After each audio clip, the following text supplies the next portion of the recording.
Hey. Monkey want a nana. A very tall and buff gray-skinned humanoid creature said mockingly while imitating a monkey. It was Lobo, one of the most infamous bounty hunters in the galaxy. When I get out, I'm shoving that arrogant smirk right down your throat. A human man said angrily from behind a glass wall. He was imprisoned in a room with glass for walls. It was none other than Superman.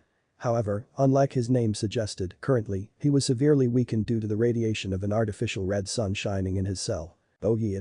You know, I believe that Lois gal might be getting a tad lonely now that you're doing time in a cosmic petting zoo. Maybe I'll go back and cheer her up. Lobo said and rubbed his chin while laughing. But of course, I do have to collect the bounty on this geek first, he said as he pointed at the rat-like creature he had on a leash. Emperor Spooge got a bad temper on him. Then, turning towards the levitating yellow creature behind him, he made a salute with his hand at his forehead and said, "Adios, Wrinkles. You want any more dork snag, you got my number." The one in question, the preserver, replied, "Actually, there is one other being I need for my collection. The last Charnian." Lobo laughed out loud. "Haha. That's rich. I'm the last Charnian." Then, as if it was a big secret, he told Superman. "I fragged the rest of the planet for my high school science project. I gave myself an A." The preserver said no more. With a wave of his hand, a glass cage fell from the ceiling on top of Lobo. Before he had the time to react, extremely potent sleeping gas poured from the floor. Lobo tried to resist and punch the glass walls, but it was futile. He fell unconscious in a matter of seconds. "Thanks for returning my uniform. Now how about my ship?" Superman said after he finished changing from Kryptonian's traditional attire into his Superman costume. "Impossible." The preserver said. "For ages, I've preserved many rare creatures, even some from your adopted planet, Earth. I'm not an animal to keep me stuck in a cage." Superman said revolted. "Normally, I don't take sentient beings. But you and Lobo are all that survived from your respective homeworlds. Same for this nine-tailed fox over here, named QB," the preserver said, and pointed towards the glass cage next to that of Superman. In it, a small crimson-red fox cub was chewing on a chunk of meat several times larger than it, while its 9 fluffy tails wagged lazily at its back. These two have adjusted well to their new surroundings. I suggest you do the same. After the preserver floated away, Superman furrowed his brows as he witnessed Lobo getting gassed by the 2 robot girls attending to his needs when he tried to escape. The chuckle came from the cage where the small fox cub was imprisoned. First time getting locked up. Unexpectedly, it was the very deep voice of a male. Even more unexpected it was that it was speaking in English. Superman looked at the talking fox dumbly, surprised not only at it speaking in English, but also marveling at how the huge chunk of raw meat was disappearing at a mind-boggling speed into the tiny being's jaws. After he was done eating, QB arched its back and stretched its small limbs. A cute yip escaped from his mouth as he yawned.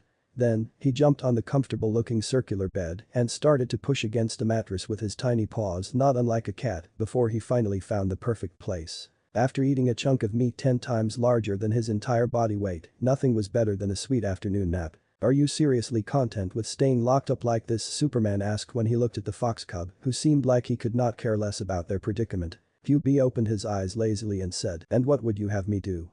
The meat he brings is always laced with tranquilizing drugs. It saps all my strength." Superman had an incredulous look on his face. "Why would you keep on eating it if you knew it was drugged?" The fox cub let out another cute yawn before he said, "How can I turn down free food? Relax. Everything is going according to the plan." "What do?" Superman did not finish his question because, at that moment, a powerful tremor shook the entire spaceship.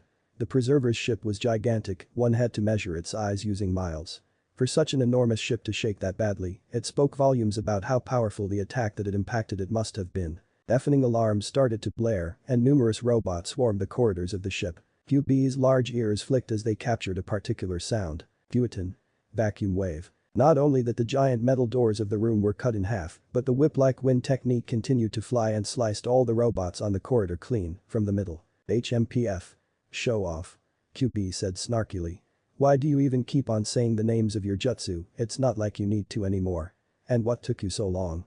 I've been locked up for 2 days already." The newcomer's face was hidden behind an Anbu-style white fox mask, with red lines drawn on it, but QB did not need to see his face to know that he was grinning widely from one ear to another. "They see me rollin' they hatin'." Hearing QB starting to growl at him, the newcomer added, "Come on. What's cooler than bursting in to save the day, saying the baddest name of a cool technique and kicking everyone's ass?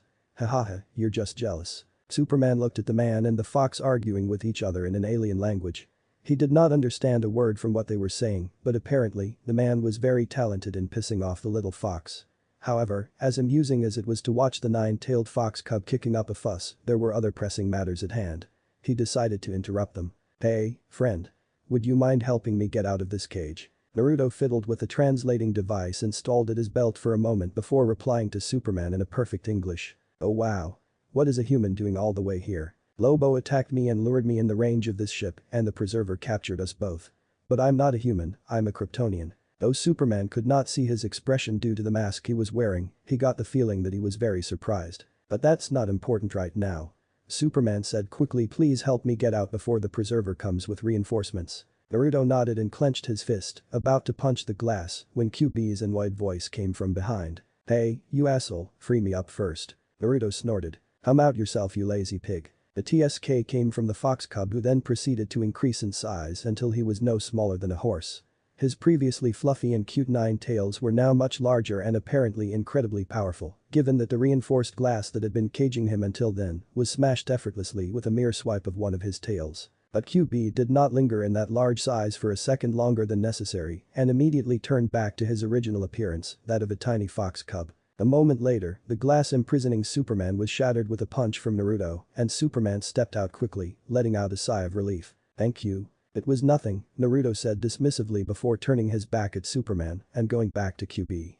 He scooped the small fox in his arms and then put him on his shoulder. The fox then curled up into a ball of fluff and closed his eyes. It fell asleep.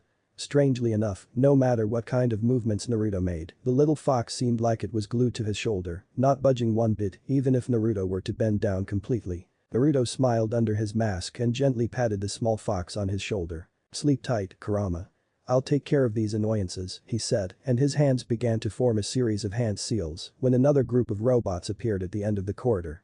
This time around, a vortex of razor-sharp wind shot from his mouth and shredded to bits everything in its way. "Don't forget your promise, Lobo. You said that you'll leave me and everyone else on Earth alone. The main man's word is his bond, man," Lobo said. Unlike his normally flippant and goofy attitude, the Charnian appeared to be very serious. It seemed as though he truly lived by what he said, that he never went back on his words. Naruto whistled, impressed. "He's a psychopath that murdered his entire race, but he does have his good points too, eh?" he muttered to himself. Not going back on one's word was something that Naruto could respect since he was exactly the same. Lobo came to him and extended his hand for a handshake. "I owe you one. I'll pay back this favor anytime you will need it." And with that, he jumped on his space bike and left the dry dock of the spaceship. "See you around, big guy," Naruto said and waved towards Superman as he turned around. "You better not stick around. This ship will self-destruct any moment now." Speaking of the devil, just as he finished his words, a loud but clear robotic voice was heard through the entire ship of the preserver, initializing self-destructing sequence. Remaining time until the explosion of the ion engines and reactor. 5 minutes. As he was leaving, Naruto felt a heavy hand pat him on the shoulder. Superman's angry voice came from behind. "Why did you do that?" Naruto tilted his head in confusion. "The what?" Superman was even more irritated at his reaction. "All these creatures are now going to die. I could have saved them. I could have taken them to Earth." Naruto shrugged his shoulders. "I didn't know you were such a bleeding heart. They're just beasts, animals. Though it's unfortunate that they will die, it can't be helped. Would it have been better to leave this ship as it was and let it end in the wrong hands? Imagine if some space pirates took control over this ship after we left. They'd have enough firepower to even raid an entire planet." Superman became silent. When he thought about things from that perspective, he understood Naruto's point. It was much better for some animals to die than for such a large and technologically advanced ship to end up in the hands of a villain. "You should get going. There are only 3 minutes left," Naruto said when he heard the robotic voice's countdown. Then, turning around, he sprinted towards his own spaceship. His shadow clones had already started the engines of the ship and opened the blast doors of the dry dock, so all he had to do was to just jump in and close the ship's door behind him. While he was pulling the door of his spaceship after him, Superman flew in with an urgent look on his face. "My ship was destroyed in the fight against the preserver. I need your help to get out of here." Naruto did not waste any time and let him in. A moment later, the ion thrusters propelled the spaceship to several miles away. Even then, it was still too close to the preserver's ship. "Is that a boom tube?" Superman said in surprise. Something similar to a very small wormhole was opened in the space, and Naruto's shadow clones drove the ship right into it. "Not exactly. It's nowhere near as precise as a boom tube, but I don't have a mother box. That stuff is very rare and hard to come by. This is more like a wormhole. But it's the latest warp technology from Almerac, so it's pretty good. It gets the job done." Naruto was lying in his chair bonelessly, with an expression of defeat on his face. There's nothing about our home here either. QBE, who was awake now, headbutted Naruto gently with his snout and wrapped his 9 tails around his neck as to comfort him. The shadow of a smile appeared on his face, but it was not visible due to the fox mask covering it. Still, he brought his hand up to pet QB as a show of gratitude. They may love to argue with each other, but for the past plus 90 years, they've always been together, protecting each other's back. They were inseparable, best friends for life. A long sigh came out of his chest. What are you looking for? Superman asked curiously when he came into the control room of the ship and saw the somber mood. It was QB that replied to him, our homeworld. That's why I even let myself get captured by that creep for us to have a legitimate reason to raid his ship and access his database. It was not the first time the Preserver had tried to capture QB over the past 90 years, he had tried to do that several times, but to no success. However, this time around, Naruto and QB made a plan for QB to let himself get captured, so Naruto would raid his ship for information. The Preserver is rather infamous in the galaxy for his hobby, collecting all kinds of rare and endangered species to preserve, even going as far as to kill for it. So it makes sense that he has a great deal of information about the universe's geography as a whole. There was a chance that maybe he knew something about our homeworld since he was so adamant about capturing me all these years. Naruto scratched at his spiky blonde hair. This is hopeless, he said with a defeated voice. I've traveled through all the 3,600 sectors of the known universe in search for my homeworld. I've visited all the stellar and planetary systems with humanoid creatures in them and all the planets inhabited by human-like beings. I've even gone to the Green Lantern Corps' headquarters, OA, to ask for information. But nobody has ever heard anything about the elemental nations. This guy, the Preserver, was my last hope. Even with his legendary stubbornness, after almost 100 years of fruitlessly scouring the universe for a way back home, Naruto was at the end of his wits. Finally, he realized the futility of it all. He did not even have the energy to get angry anymore. I'm just tired. A poignant silence followed. I'm sorry to hear that. I know how it feels to be the last of your kind. Superman said quietly. But you can't give up on living. Though some things were lost, you can gain others in the future. My parents and my homeworld perished, but I found a new family and new friends on Earth. Now, I have one purpose. To protect my adopted home. To protect it so the Earth won't die like Krypton. Naruto's appreciation for Superman went up a notch when he heard his words. He became silent in contemplation. You are more than welcome to join us. You wouldn't be the first nor the last alien to have found a home on Earth. Superman offered. The blonde couldn't suppress a snort. Your purpose and feelings are admirable, but of all the places in this galaxy, why would I choose Earth? Haha. Hey, what do you mean, what's so bad about my planet? Naruto's fingers danced on the keyboard of the supercomputer of the control room and, after a few moments, a datasheet appeared on the large screen. As I said, during the plus 90 years that I've traveled the universe, I've visited all the planets with human-like beings. I've visited the Earth too, about 60 years ago. What's wrong with your planet? I don't know about the current situation, but when I went there was a freaking world war. Your technology was one of the most backwater I've ever seen at a sentient species in the entire universe, and it went the same for the general population's mentality too. Dictatorships focused on suppressing the population, genocides, racism, and like half of the population was struggling to find something to eat from one week to another. And that's just data that I collected in a matter of days. Why would anyone willingly come to such a place? Superman dressed his voice awkwardly. There were, indeed, many issues in the past. Some of them still exist, I will not lie, but we have come a long way since then. Your information is quite outdated. Our technology exploded over the past few decades to the point where we are able to travel in space. Racism has been abolished in most parts of the world and there are very few dictatorships left. We have a saying on Earth, don't diss it till you try it. Maybe it won't be as bad as you think it is. Naruto shrugged his shoulders, not very interested. Well, I'll have to take you to Earth anyway, so we'll see then. Naruto started typing again on the keyboard and an extremely large and detailed interstellar map appeared on the large screen. It was a map of the Milky Way galaxy. After typing the Earth in a search bar, the map was zoomed in greatly to the point where the map of the solar system became clear. Then, he took the coordinates of the solar system and proceeded to start activating a new wormhole. Unlike boom tubes that were so precise that they could open anywhere regardless, the warp system of Almerac spaceships could only narrow it down to planetary systems. Out of curiosity, can you open a wormhole to Rao system? Krypton's homeworld. Naruto turned his eyes from the control panel and looked at Superman's face searchingly. He made a humming noise as he thought. I do have enough fuel to go to Krypton and then to Earth. But I won't have enough to leave the Earth after that. You can refuel on Earth, on our watchtower. Superman said. As I told you, we are capable of space travel nowadays. Me flying all the way here from Earth is proof of that. There was no reason for Naruto to actually listen to Superman's wishes after all. He had already helped him more than enough by freeing him from the preserver's cage and also giving him a ride back home, but for some reason, he felt a peculiar feeling of kinship with him. The Gado really knew what he was talking about. The older Naruto got, the more he agreed with Uzumaki Nagato's beliefs. That people truly empathized and understood each other only after they felt the same pain. It was the same in this case. Although he had nothing to gain from it, Naruto decided to do Superman this favor because he felt that they were the last of their kind. Turning his attention back to the control panel of the ship, the interstellar map zoomed out and then he wrote Krypton in the search bar. Then, the map of the Rao system appeared on the screen. After typing in a few more commands, the space started to crack and a wormhole appeared a short distance in front of the ship. Destination: Rao system, Krypton. Through the thick windows of the spaceship's cockpit, an enormous red star could be seen. It was Rao, a red supergiant. Supergiants were the largest type of stars that could be found in the universe. The one saving grace for the planets orbiting it was that red stars were not as hot as yellow stars, let alone blue stars. Nevertheless, the intelligent lifeforms in the Rao system had still perished in the end. As the Almeration spaceship flew towards the area that Krypton used to orbit, they saw a very large number of asteroids glowing with a dark green light littering the space. Chunks of matter starting from sizes of several hundred feet to even tens of miles were all that remained of planet Krypton and its moons. When civilizations as powerful as Krypton are wiped out in a single day, it makes you realize how fragile and insignificant our lives are. That no matter what great accomplishments one has in life, in front of nature, we are nothing but specks of dust. Naruto said. His facial expression could not be seen because of the mask he was wearing, but his voice was subdued, melancholic. Have you been here before? I mean on Krypton. Superman, who had been silent until then, asked. Yes, roughly 4 decades ago, to get my reward for completing a bounty.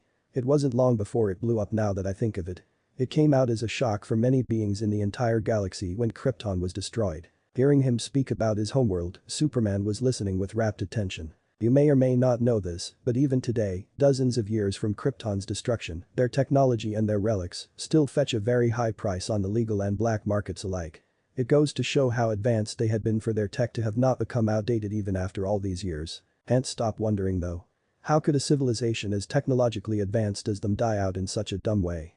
You'd think they should have easily managed to detect that something was wrong with the planet's core and at least escape if not outright solve it. This whole situation smells fishy to me. And not just me, anyone with a working brain would think something else happened behind the scenes. Superman clenched his fists at his words. You're right. Someone did orchestrate everything.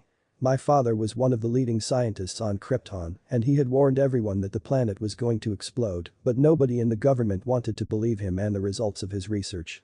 Instead, they chose to listen to the corrupted AI that they had created, Brainiac. But by the time they finally realized that Brainiac had been lying to them all along, it was too late. As far as I know, besides the criminals trapped in the Phantom Zone, I'm the last Kryptonian. My father sent me on a rocket, as a baby, to Earth minutes before the collapse. A short video is all I have left of my parents' memory. Due to his upbringing, Superman was a very kind and pure-hearted man. One that would not willingly hurt even a fly. However, if there was someone he wanted to destroy with every fiber of his being, that was Brainiac. The god of evil, Darkseid, was a close second too. Nevertheless, that was easier said than done. Naruto, I'm hungry. QP all of a sudden said. And just like that, the solemn mood from before was completely broken. Naruto's voice sounded helpless when he spoke next. Seriously, Kurama, you ate 3 hours ago. Have some patience. You can see that there is nothing edible around. But then his words trailed off and he turned his head toward Superman. Coincidentally, QB also turned his head and licked his whiskers as he looked at Superman with a hungry look in his eyes. The chill traveled down Superman's spine and he unconsciously stepped back, inwardly starting to become alarmed. Only 3 hours had passed since he left the Preserver's ship and he had been nowhere close to a yellow sun to recover his strength. Because of that, he was still severely weakened compared to his usual self. As Superman was bracing himself for what could be a battle for his life, the fox started snickering like a hyena. I'm just kidding. Hahaha. After he stopped laughing, QB asked as though it just came to his mind. By the way, can you Kryptonians regrow your limbs if you were to lose an arm or a leg? The real meaning was not lost to Superman. But, before he could reply, Naruto grabbed QB by the scruff of his neck and brought him down from his right shoulder in his lap. Stop teasing the poor boy. He said with a chuckle and, in the palm of his other hand, a glowing sphere of light blue energy took shape. Come, tell me what flavor do you want this time? At the sight of the Rasengan in Naruto's hand, QB's 9 fluffy tails started wagging excitedly. Make it spicy. The fox said and gulped impatiently. He looked like a glutton. In the next moment, the light blue Rasengan turned red, transforming into a ball of fire. With no further ado, QB started to bite and lick at the sphere of fire chakra with gusto, as though it was a delicious ice cream. Look at him, isn't he adorable? Naruto cooed. The growl came from QB for being called adorable, but his ire did not last long because he quickly lost himself in the sauce. He does look endearing when he's not threatening to eat my limbs whole. Superman said and the two men chuckled together. While they were laughing, an alarm rang and a notification appeared on the large screen of the computer in the control room of the ship. Below a red SOS signal, a small map of the RAW system appeared with a pulsating red dot at the very edge of it. Is there anyone alive? Superman asked, his voice betraying his hopes and expectation. Naruto extinguished the orb of chakra in his hand, but QB growled in unhappiness and bit on his fingers. Ow, you little shit, biting the hand that feeds you. Still, it was not the time to start a fight with the fox and instead turned his attention towards the screen. He changed the destination of the ship to the coordinates shown on the map. Don't get your hopes too high. For all we know, there is no landmass at the edge of the system, so far away from the star. Most likely it's a stranded ship requesting assistance. Naruto said. But, to Superman's delight, the blonde's words were proven to be wrong a few minutes later when a rather small planet appeared in their view. It was gray, seemingly devoid of life, and enormous cracks littered the surface, cracks in the crust that were so large that they could be seen all the way from space. It was a dead planet. Could anyone still be alive on a planet like this? After such a disaster? Naruto wondered. We have to try. Even if the chance is minuscule, there's still a chance that there are survivors. There's no way I'm leaving without saving them. Superman insisted vehemently. He had always wanted to one day come to the RAW system and look for survivors. He had always hoped that maybe just maybe one of the colonies of Kryptonians located outside of Krypton had managed to survive somehow.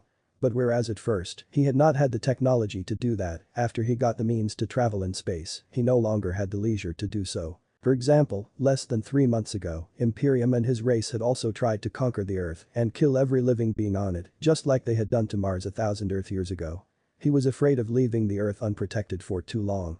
However, whether it was luck or fate, he was now in the RAW system. He would not miss the chance to save any survivors for anything in the world. When he heard his words, Naruto looked at him amused. What can you do about it if I decided to leave though? You may have special powers on Earth but in this system, you're just an ordinary man. You don't even have a suit to survive the temperature on that frozen planet or the lack of oxygen. Superman became silent. He realized his mistake. The masked person in front of him was not his subordinate to listen to his orders. Please, I need your help. He said and lowered his head. To his surprise, the blonde quickly agreed. Sure. I will help you.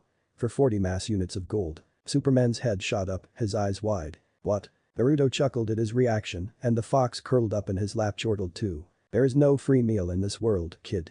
Do you think people are going to work for you just because you said please? The man of steel looked as though he could still not fully grasp the current situation. Do you want me to pay you in gold to save innocent people's lives? Naruto nodded. Naturally. And you also better not forget that I freed you from the preserver's cage and gave you a ride on my ship too, because that'll cost you another 30 mass units of gold.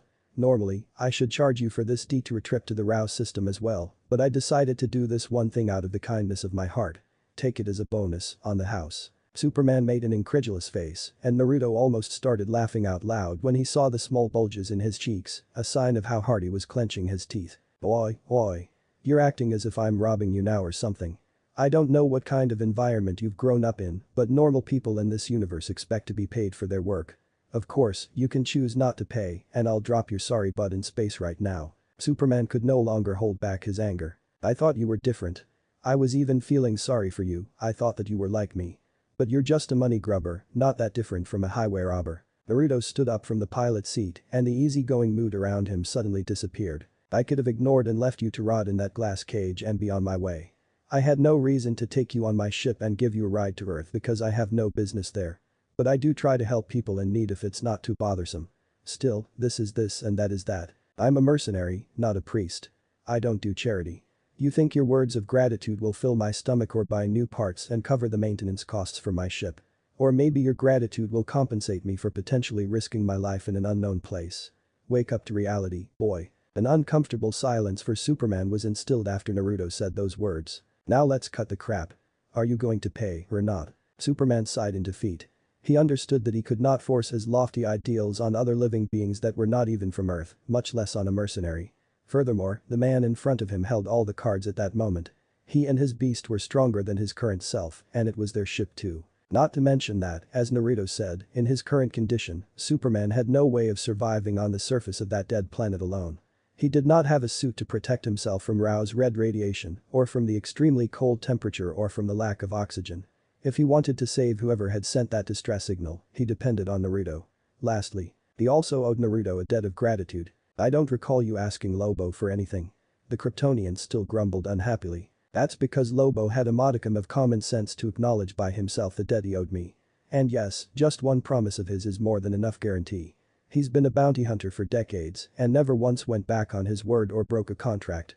He may be a piece of shit, but he does have his own standards too. Fine, you win. The Kryptonian said in exasperation and then muttered to himself. What do you even need gold for is beyond me. Naruto sat back on the pilot's seat and steered the ship to enter the cracked planet's atmosphere. For transactions at an intergalactic level, what currency do you think that people use? With millions of planets and even more currencies, do you think money is of any use? Say you give me money from Earth, where am I going to use them? At his words, Superman momentarily forgot how annoyed he was and became genuinely curious. He had never really asked himself that question before because he had never left the Earth until then for other reasons besides fighting against his enemies. Payments are made mostly with goods. Usually, it's stuff like advanced weaponry, spaceships, reactors or magical artifacts. But, depending on the planetary system and the position in the galaxy, gold, precious minerals, and other rare materials can be used as currency too. Hell, you can even pay with rare or powerful creatures or even slaves. Anything that the other party is interested in. Of course, money is used for transactions as well, but only between planets belonging to the same intergalactic empire. Outside of those, money is worthless. Naruto explained all that patiently, with a very light voice. It was as if their small argument from a few moments ago had never happened in the first place. He did not seem affected by it. Apparently, it had not been the first time, by far, that someone had tried to slither their way out of paying him what they owed. So I'm asking you for gold in consideration of your origins. I can't expect someone from a backwater planet like the Earth to pay me with a planet destroyer cannon or a Mothra box now, can I? He said with a chuckle. Naruto landed the ship on an open space. It looked like a large plaza of a city. A ruined city covered in ice. The entire planet was covered in snow and ice. A somber expression appeared on Superman's face when he looked at the scenery outside. Vaguely, he could recognize the architectural style of the buildings buried below the ice. Alright, I'm heading out. Naruto said with an energetic voice, not exactly fitting with the desolate scene in front of them. After all, they were basically in the middle of a giant graveyard. The burial ground of an entire civilization. Before he opened the outside trapdoor of the spaceship he said, don't think about doing anything funny while I'm away. The moment anyone besides me tries to start the engines of the ship, this bracelet over here and he pointed at the white band around his wrist, will teleport me back to the ship. It's an anti-theft system implemented on all the military ships of Almerac. Not gonna lie, it caught me off guard too when I stole this ship and… ahem. Anyway, I'm going. Be a good boy and stay put until I come back. Superman was between laughing and crying, not really knowing how was he supposed to react. Indignant for being suspected of being a thief. Annoyed or amused at being treated like a naughty little kid. Or maybe worried that this guy stole a military ship from Almerac. He still remembered his encounter with the violent queen of Almerac. I've met many weirdos in my life but this guy. I think he takes the cake. Phew, what a character. Superman muttered. The masked blonde man may not be weird on the same level of weirdness as someone like Lobo, but he gave off a feeling of instability, making one feel on edge the whole time while interacting with him. Through the entire ride, Superman had been secretly anxious due to how whimsical Naruto seemed to be. Was he a bad guy? Well, not really, because he saved Superman's and Lobo's lives. Was he a good guy? Well, he had just admitted that he robbed Almerac of one of their military ships, and he also demanded a crazy expensive fee for his services. That was not the behavior of a morally upstanding guy, but the behavior of a thief and an unscrupulous businessman. Superman couldn't get a proper read on his character. 70 mass units of gold. Where the hell am I gonna get so much gold from? I'll have to ask Batman for help once again. He could already imagine Batman's patented glare boring a hole in his head or Flash making lame jokes and poking fun at him. He palmed his forehead when he felt the beginning of a headache. But then, another thing came to his mind. Wait, how much is a mass unit? That was not how they calculated the weight on Earth. Clearly, it was an alien measuring unit. Was one mass unit equal to a pound? If that was the case then it was still okay. Somewhat. But what if one mass unit was equal to say God forbid 1 ton? At that thought, Superman's face became ugly to look at. Arg, what a scumbag. It did not take long for Naruto to find out where the distress signal had been sent from. With a sweep of his Sage Mode senses, all life signatures in a radius of 50 miles were revealed. All of them. Better said would be that the only one.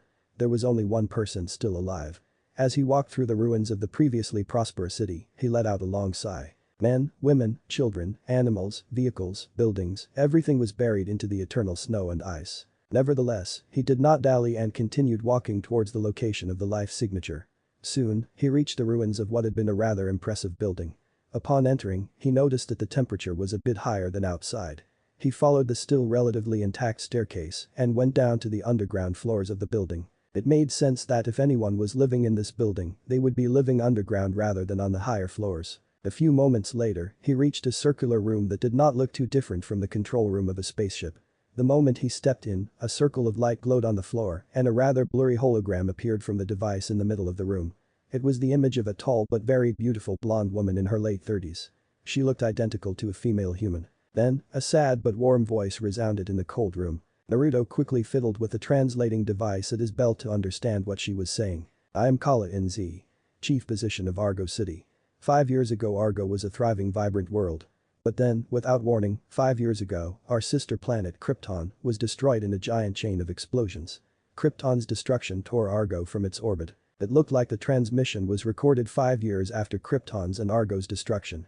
As the blonde woman in the hologram spoke, one of the screens in the circular room started showing clips from when the planet was still in a pristine condition and then the following catastrophe. The resulting devastation destroyed most of our world and sent it moving slowly, inexorably away from our sun, leaving a few desperate survivors freezing to death. There was nothing my people could do but pray our distress signals would be answered. But now, I can wait no longer. I have taken a desperate last chance to save my surviving family. To my knowledge, we are all that is left of Argo. Please, help us. She said, tears streaming down her face. With that, the transmission ended and the hologram disappeared. Naruto sighed apathetically. It was not that he was completely stone-hearted to their plight. He was just numb. Krypton and Argo were just two of the dozens of planets that had been destroyed during his lifetime. Probably even at that very moment, another planet exploded somewhere in the vast universe. Going by his homeworld years, Naruto was 113 years old. He had traveled through the universe for 97 years.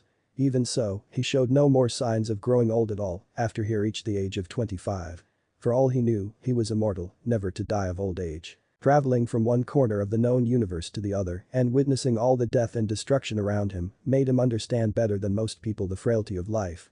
And that, coupled with his apparent immortality, made him over the years slowly detach himself emotionally from his surroundings. Why love someone if they could get killed off just like that? Why make friends too just so he could watch them grow old and die? Regardless, Naruto did not dwell on those depressing thoughts for long. His life was not all gloomy and dark. Because he had QB. As though the fox knew his inner feelings, he moved closer on his right shoulder and snuggled into his neck. Naruto smiled behind his mask and brought his left hand to gently pat QB on the head. In this ever-changing world where planets and even entire star systems could unexpectedly perish in less than a day, there was one constant in his life, someone that would forever be at his side. Kurama. Through thick and thin, the two of them would always have each other's back. Walking towards the side of the room, he arrived in front of 4 life capsules. 3 of them had been invaded by ice and the people inside had become frozen corpses. But in the last capsule, a person still lived. A thin girl with shoulder-length blonde hair was sleeping peacefully. She looked no older than 16. She appeared to be the daughter of the woman in the hologram. Looks like our trip here has not been in vain. Naruto said. And now, that big oaf won't bitch about the money he owes you either. QB grumbled, making Naruto laugh. A yellow-red light appeared around his hand, coating it up to the middle of his forearm. It was Yang chakra, unmatched in vitality. It was a chakra born mainly from his body's physical energy. He ripped the capsule's door open, and his chakra-coated hand immediately touched the girl's head. The Yang chakra engulfed her body, and an expression of comfort appeared on the unconscious girl's face. Her pale white cheeks quickly became ruddy as her blood circulation increased, and she even started to show signs of waking up. He took the young girl in his arms in a princess carry, and then the yellow-red chakra covered him, and QB too. In the next moment, the 3 of them vanished from the underground room, leaving only a flicker of yellow-red light in their wake. The blonde girl in her mid-teens was lying on her back on a bed with several wires connecting her to various medical machines. A strange assortment of people was gathered around her bed, looking at her curiously. Superman in his red and blue costume, a green-skinned humanoid wearing a blue cape, another man in a bat-themed suit, a scantily clad athletic woman, a masked woman with angel-like wings, a Green Lantern wearing his Corps' traditional uniform, and lastly, a man in a red suit and mask with a lightning motif on his chest. What's with those gaudy costumes? Void, it's so cringe. I'm getting goosebumps. Naruto muttered and raised the sleeve of his right arm to show the fox on his shoulder proof of his words. 1. QB snickered when he saw Naruto's hairs standing on his forearm and his skin looking like that of a chicken. While Naruto and QB were talking among themselves in their native language, the green-skinned man spoke. Her vitals are stable. The condition of her body is remarkably good. She's brimming with vitality. If you did not tell me that she had been in cryo-sleep for nearly 30 years, I would not believe it. Now, we just have to wait for her to wake up naturally. You don't need to thank me, Naruto said complacently. I wouldn't mind a bonus to my paycheck though. The other 7 people in the room all looked at him, their faces displaying various emotions. Some looked at him with curiosity, others with wariness, while others with a helpless look on their faces. When the Almeration ship appeared on the Watchtower's radar and Superman contacted the Martian Manhunter to give them access, upon getting down from the ship, nobody questioned Superman in regards to who were the visitors at his side because they could see the unconscious girl in his arms and the urgent expression on his face. But now that things settled down, they naturally became curious. Anticipating their questions, Superman said, "We should let the girl rest in silence.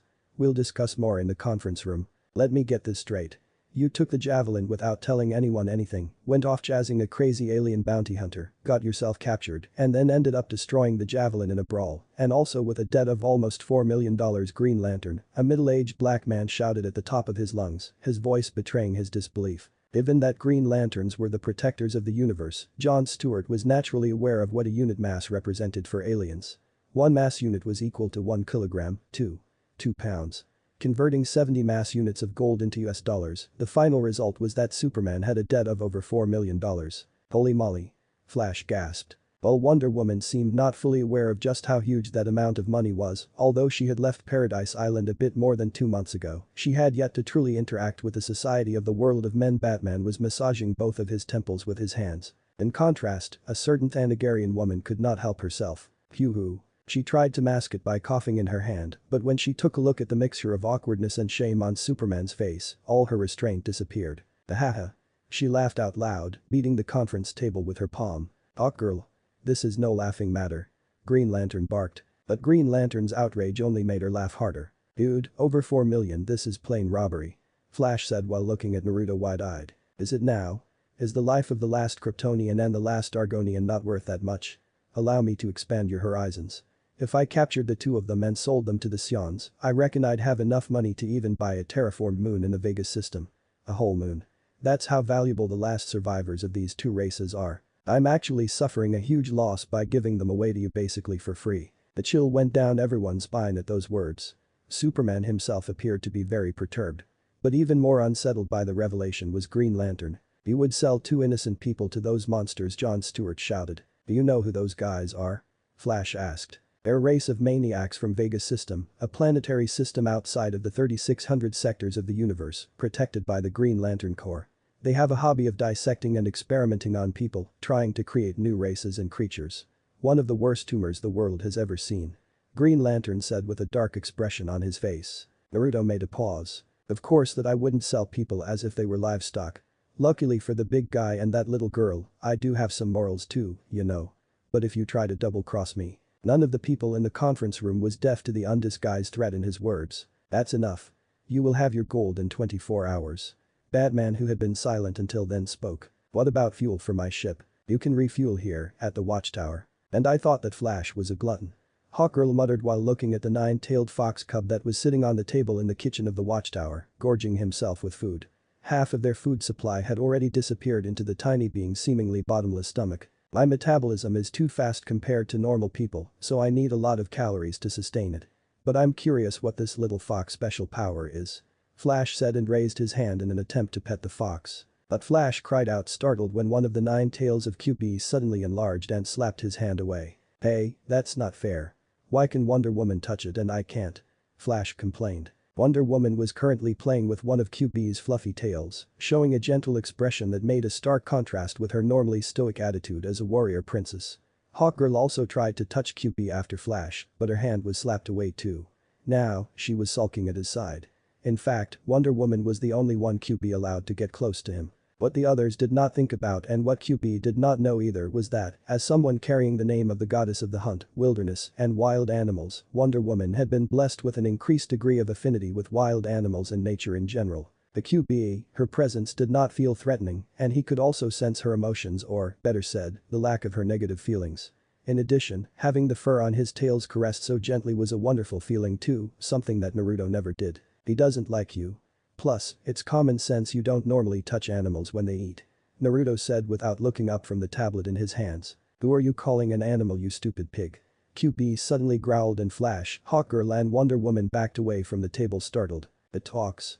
They unknowingly cried out at the same time. However, QB did not seem to care enough to press the issue. He was currently busy chewing on an entire chicken, straight out of the freezer. With food in front of his face, it was like the outside world ceased to exist. Naruto was also busy tinkering with the device in his hand. He was checking on the job offers that his information brokers and business partners had sent him over the past week. He had to go through several dozens of them. The three members of the Justice League looked at each other in dismay. The Martian Manhunter had tasked them with babysitting the mercenary and his pet, while he, Batman, Superman and Green Lantern were going to have a private conversation about how to deal with them until Batman managed to acquire the gold, 155 pounds of it. They're talking about us, Naruto, QB said after he finished the raw chicken and licked his whiskers. No surprise there. The blonde replied. What are they saying? They want to keep us here until we leave. According to that Green Lantern, it would be a disaster if they were to let us loose on Earth. QB said. Wait, how can you hear them? They're on several floors away.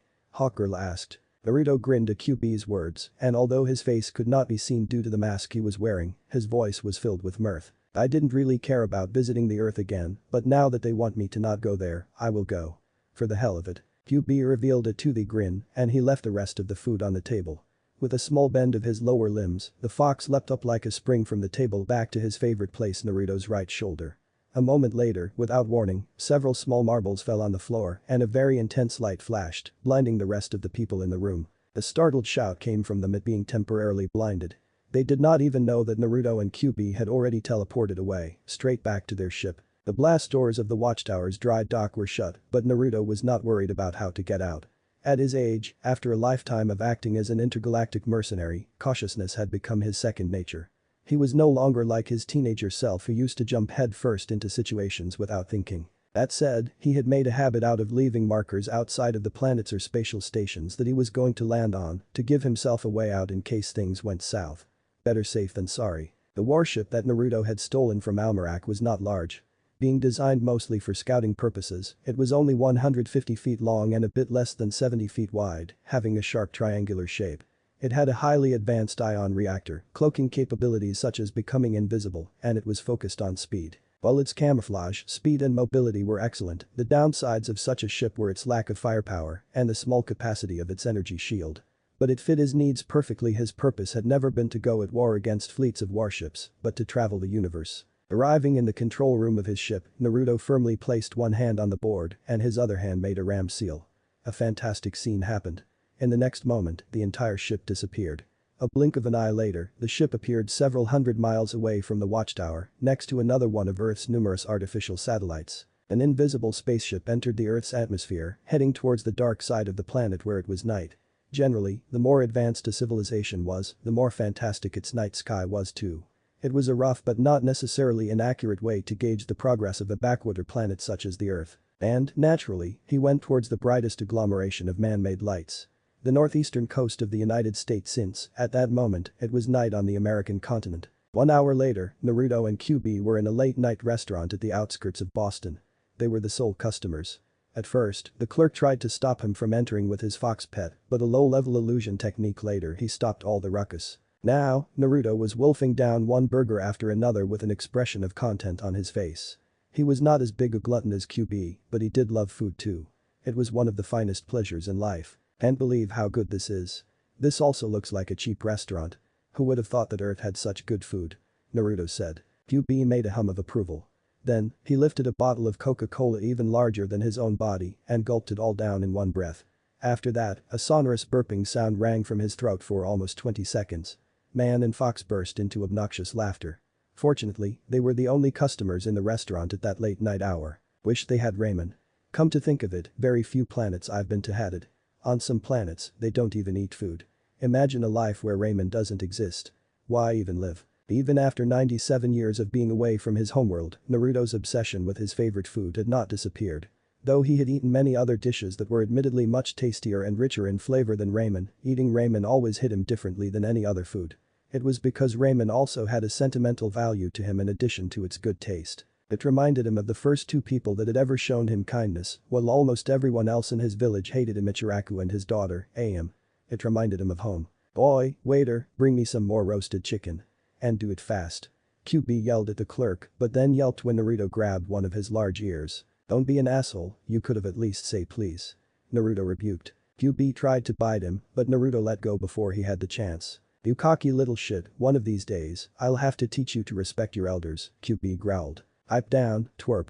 Did you forget what happened the last time we brawled?"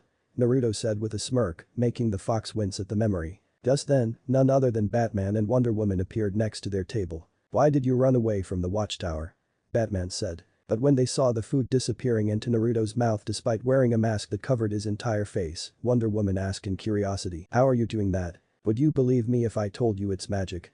Naruto said jokingly, but Batman did not seem to appreciate his sense of humor if the narrowing of his eyes was anything to go by. "Anyway, how did you find us so fast? I thought you'd take a bit longer." "I mean, I fried all the tracking devices you've planted on my ship." It was QB that answered. "That woman planted a tiny tracking device on one of my tails. She thought I wouldn't notice. If you knew what she was doing, why did you let her?" Batman asked suspiciously. "Wait, you knew?" Naruto also asked. "Well, someone had to pay the bill after our late-night dinner," the fox said with a shrewd look in his eyes. It was not only Naruto that burst into laughter, but even Wonder Woman let out a soft giggle too. While no outward sign of anger could be seen at Batman, QB knew how annoyed he was thanks to his negative emotion sensing. But Batman's ire became apparent when he had to pay a bill of several $1,000s. It was not having to pay a few $1,000s that triggered him, but the audacity of Naruto and QB to take advantage of the Justice League like that first by extorting Superman of a huge sum of money, knowing that he could not refuse his services, and now making him pay for their food after they left the watchtower without their accord. Regardless, he calmed himself down. As irritating as the two of them were, according to Superman, they were not interested in living on Earth. So Batman consoled himself with the thought that this headache-inducing duo of aliens would disappear the next day after they got their gold. "You're not such a bad guy after all, are you?" Naruto said. "What's that supposed to mean?" Batman narrowed his eyes at him. Instead of replying, the blonde man slurped loudly on a large number of noodles at the same time.